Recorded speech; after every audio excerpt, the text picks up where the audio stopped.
টেবিলে সাজানো সারি সারি বিভিন্ন লেখক লেখিকার বই, কোনোটাই আবার দুষ্প্রাপ্য তথা বহু প্রাচীন বই না।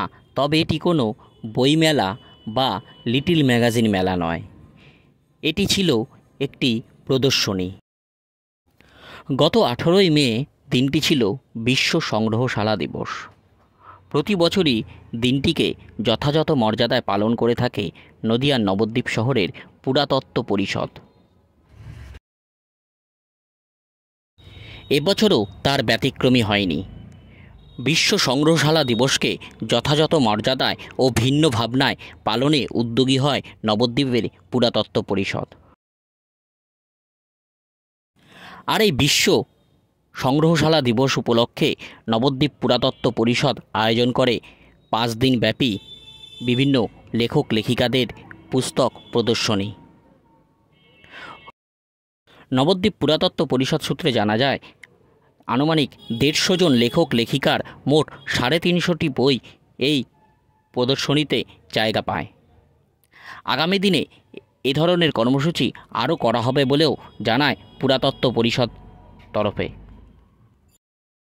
জানা যায়, গত 18ই মে থেকে 22শে মে পর্যন্ত প্রতিদিন বিকেল 5টা থেকে রাত্রি 8টা পর্যন্ত চলে এই প্রদর্শনী।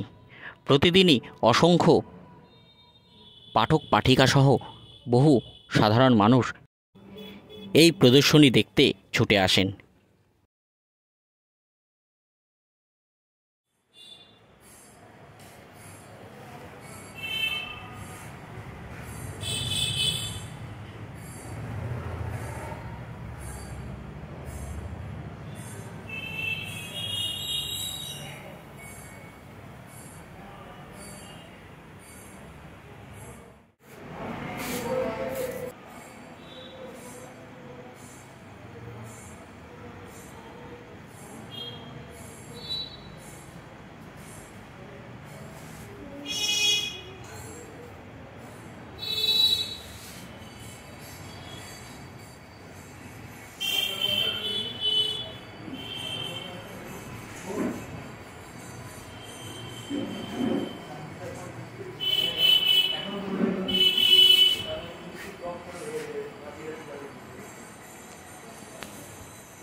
এই বিশ্ব সংগ্রহশালা দিবসটা আমরা উদযাপন করে থাকি কোনোবার আলোচনা সভার মাধ্যমে।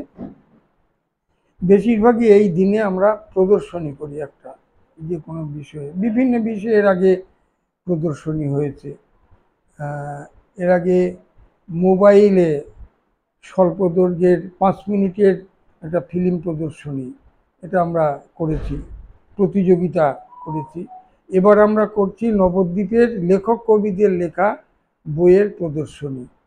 তাতে মোটামুটি 150 জনা নবদ্বীপের লেখক কবিদের নাম আমরা জোগাড় করেছি। আমরা এখানে মোটামুটি বোধহয় 138 থেকে 140টা জনের লেখক কবিদের লেখা বই আমরা প্রদর্শনীতে দিতে পেরেছি এবছর। তো এইগুলো আমরা প্রদর্শনী করলাম। প্রদর্শনীতে আমরা ভালো সাড়া পেয়েছি, উৎসাহ পেয়েছি, দর্শকও প্রচুর এসেছে। কারণ এসব নিরস বিষয়ে সাধারণত দর্শক আসে না, কিন্তু এখানে দর্শক এসেছিল।